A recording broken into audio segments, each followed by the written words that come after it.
एक स्टूडेंट ने प्रश्न पूछा है मेरे से, how to study economics for RBI grade B. I felt frustrating. मैं बताते बताते थक गया हूं कि दोस्तों इकोनॉमिक्स ऐसा है ही नहीं सिलेबस में। Welcome to ixamBee. 50% faster preparation तभी होएगी जब आप ध्यान से बातों को सुनेंगे और ध्यान से पढ़ेंगे। देखिए पहले नोटिफिकेशन देखिए।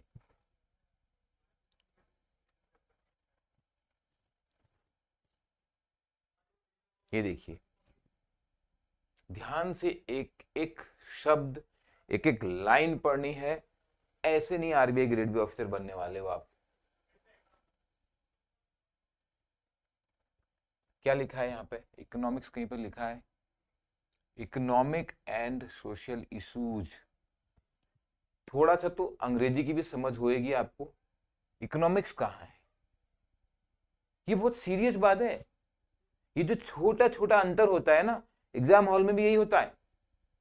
एग्जाम हॉल में चाहे वो ऑब्जेक्टिव क्वेश्चन हो और डिस्क्रिप्टिव का आंसर आप लिख रहे हो, पूछा जा रहा है कुछ, लिख रहे हैं कुछ, फिर बोलेंगे मैंने सिलेबस खत्म कर लिया था, आ नहीं रहा है लेकिन मार्क्स। और डिस्क्रिप्टिव तो और ज्यादा होता है ये प्रॉब्लम। यहां पर कहां लिखा है economics? Economics as a subject कहां पर लिखा है? आगे मैं आता हूं आपको और प्रूफ दिखाऊंगा। ये बहुत इंपॉर्टेंट है अगर आप सीरियसली तैयारी कर रहे हो। इकोनॉमिक एंड सोशल इशूज, तो भाई इकोनॉमिक इशूज की बात करी जा रही है यहां पे। ये देखिए, इकोनॉमिक इशूज की बात की जा रही है। कौन से issues? Social issues and economic issues. ये है सिलेबस आपका। आरबीआई ने एक और गलती करी है यहां पे। गलती पता क्या करी है? दिखाता हूं आपको। गलती करी है ये आरबीआई ने, और ये भी मैं कई बार बोल चुका हूं आपको, बहुत बार बोल चुका हूं। ऑलमोस्ट हर वीडियो में बोलता हूं क्योंकि मुझे मालूम है ये गलती आपकी नहीं है। ये रेफरेंस मटेरियल दे दिया और आपने इसको बाइबल समझ लिया।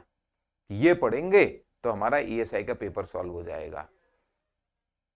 सिलेबस फिर से देखेंगे, एक नजर मारिए, उसके बाद में आपको और इंपॉर्टेंट चीज दिखाता हूं, तब आपको समझ में आएगा कि मैं बोलना क्या चाह रहा हूं यहां पे। सिलेबस पे अब नजर मारिए एक बार। Growth and development, measurement of growth.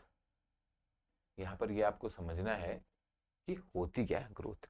GDP, GNP, national income. देखिए national income and per capita income. तो आपको समझना है इसका मतलब क्या होता है। आप मेजरमेंट कैसे करेंगे ग्रोथ का, पॉवर्टी का, है ना, एम्प्लॉयमेंट जनरेशन इन इंडिया। तो आपको बेसिक कॉन्सेप्ट पता होने, same about Indian economy. History से क्वेश्चन बहुत कम आते हैं, जो 5 ईयर प्लान वगैरह है आपको एक नजर मार लीजिए, बट बहुत बहुत कम क्वेश्चन आते हैं उसमें से। जो हिस्टोरिकल डेवलपमेंट है, रिफॉर्म्स इन 91, अब ये भी बहुत पुराने हो गए, लेकिन आपको पता होना चाहिए कि इकोनॉमिक रिफॉर्म्स का मतलब क्या है और उसमें क्या क्या चीजें हुई थी। लेकिन अगर आप जो बताई हुई किताबों में चले जाओगे ना, तो आपको वही चैप्टर खत्म नहीं होने वाला है।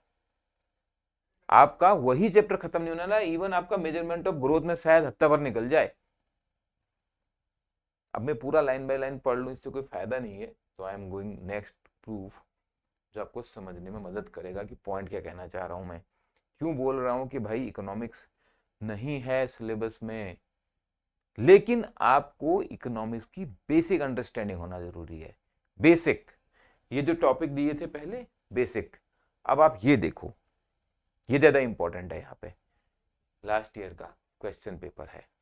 ऐसे एक पैराग्राफ दिया, मैं 10 क्वेश्चन दिखा रहा हूं आपको। आपको सारे क्वेश्चंस डाउनलोड करने हैं, और इसके अलावा मैं तो ये 2022 का दिखा रहा हूं, इसके अलावा पुराने जो हैं वो भी डाउनलोड करने हैं। तब जाकर आपको समझ में आएगा कि आपको पढ़ाई क्या करनी है। There is no point wasting your time reading economics. Which of the following countries India has recently signed economic cooperation and trade agreement? अब बताओ कौन सी किताब में मिलेगा ये? जितनी बुक लिखी थी रेफरेंस बुक में। अगला क्वेश्चन, उसके आगे पैराग्राफ भी दिया है, पैराग्राफ बेस्ड क्वेश्चन है ये। What is the total number of FTAs India has signed? अगर किताब में मिल गया ना, तो वो डेटा होगा पुराना और आप करोगे गलती। What is the total number of FTA India has signed, देखिए पैराग्राफ था उसमें, ONORC has been implemented in how many state and UTs as on February 2022। अब अगर इस बार आ गया ये क्वेश्चन और एग्जाम अभी हो रहा है तो मालूम पड़ रहा है एज ऑन अप्रैल 2023 बोल देगा, मिलने वाला है किताब में।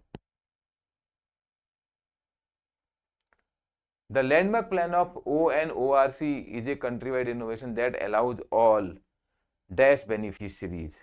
अब आप बताइए वो बीपीएल हैं कि एनआरएलएम के हैं कि एनएफएस से हैं, are you going to find this in a book? Book की बुराई नहीं कर रहे हैं, ऑब्जेक्टिव समझना है आपको, what is book is going to do for you and how you are going to prepare for all this. Department of food and public distribution gets prime minister's award for excellence in public admin 2024 ONORC on which day? Book में मिलेगा नहीं ये। In the event of non supply of food grains how the government compensate the beneficiaries under NFSA। अब ये कोई बातें हैं book में आने की, ये सब स्कीम्स के बारे में। Under the SMILE scheme shelter homes dash, scheme name आपको लिखना है, where food clothing recreational facilities skill development opportunity dash dash dash will be provided. ठीक है, अब मैं यहाँ पर आंसर लिखा है बट बहुत बार मैं जानबूझ के नहीं लिखा है, लाइक इन दिस। ऐसे क्वेश्चंस आते हैं जो एग्जाम को थोड़ा मुश्किल बना देते हैं आपके लिए, क्योंकि यहाँ पे आपको ये जो ऑप्शंस है इसमें से आपको सिलेक्ट करना पड़ता है, पहला स्टेटमेंट ठीक है, दूसरा ठीक है, या ओनली, या 1 and 3, 1, 2 and 3, इस तरीके से।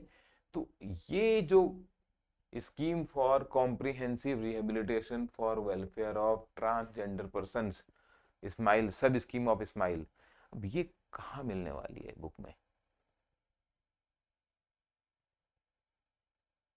Which of the following statement about smile scheme is true?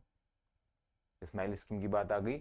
Progress of implementation of the प्रधानमंत्री Adarsh Gram Yojana PMAGY is monitored against dash identified monitorable indicators in, actually ये क्वेश्चन गलत हो गया यहाँ पे, ठीक है, 10 आंसर है इसका, राइट।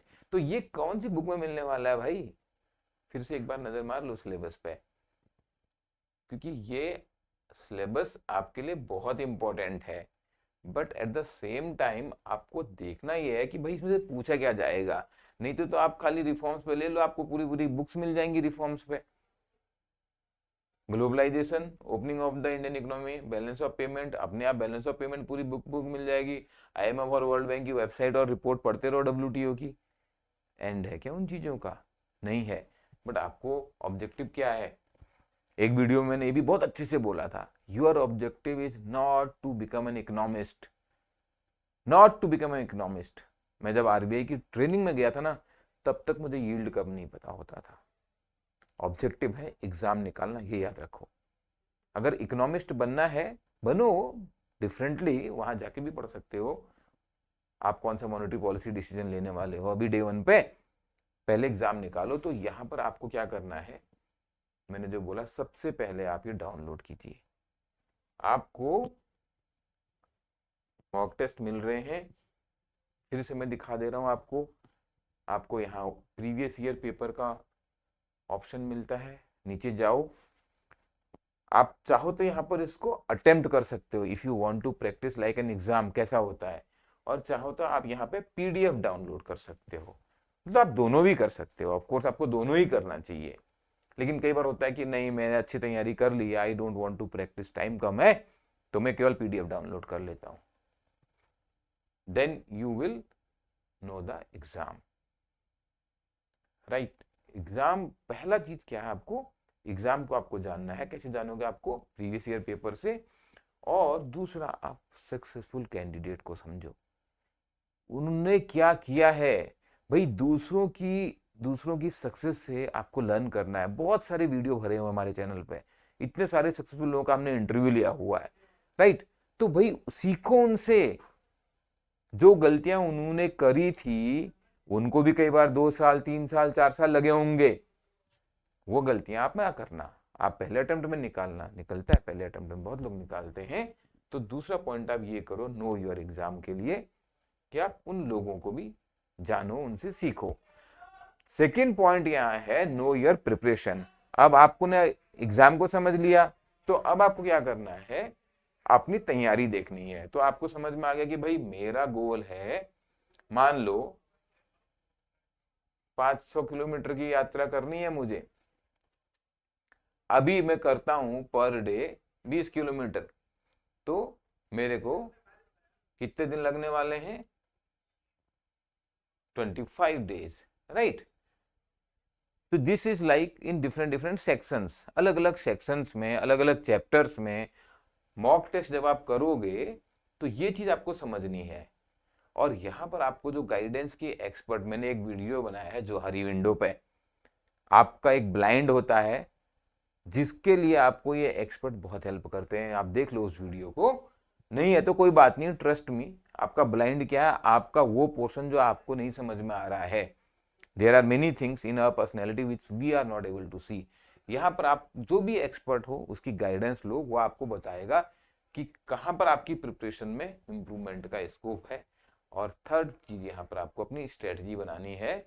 आपको अपनी स्ट्रेटजी बनानी है based on the detailed analysis of the mock test. केवल मॉक टेस्ट देना जरूरी नहीं है, section wise, chapter wise, question wise कितना टाइम लग रहा है, किस टाइप के क्वेश्चन में आप गलती करते हो, कहां पर आप टाइम खराब कर जाते हो, डिस्क्रिप्टिव आंसर का इवेल्युएशन, मैं तो वहीं जाके लिख दूंगा, पन्ने खाऊं मैं, एक बार जो मैंने लिख दी बस उसके बाद तो मेरी कोई सुनने वाला है नहीं, मैं किसी के सुनने वाला है नहीं, और बढ़िया ही लिखता हूं मैं तो, ऐसा हम सोचते हैं। तो ये देख लेना, इसको इवेल्युएट करा लो उन लोगों से जो आपको सही गाइडेंस दे सकते हैं, क्योंकि आपका फेज टू एग्जाम 2/3 है भाई साहब। नॉलेज अपनी जगह है, बहुत अच्छे अच्छे नॉलेजेबल लोग हमने देखे हैं जो अच्छा बोलते हैं, जिन्हें नॉलेज भी होती है, but when it comes to writing in few words it requires practice, dynamic study plan based on your requirement. हर आदमी यूनिक है, हर आदमी का बैकग्राउंड यूनिक है, हर आदमी की प्रिपरेशन यूनिक है। तो आपको डायनेमिक क्यों, based on your performance you have to keep it changing also. तो ये आपको करना है 3 चीज। एंड सबसे important, believe in yourself, right guidance में रहिए, सक्सेस आपको जरूर मिलेगी। सब्सक्राइब करना मत भूलना। iExamBee is the only place for 50% faster preparation.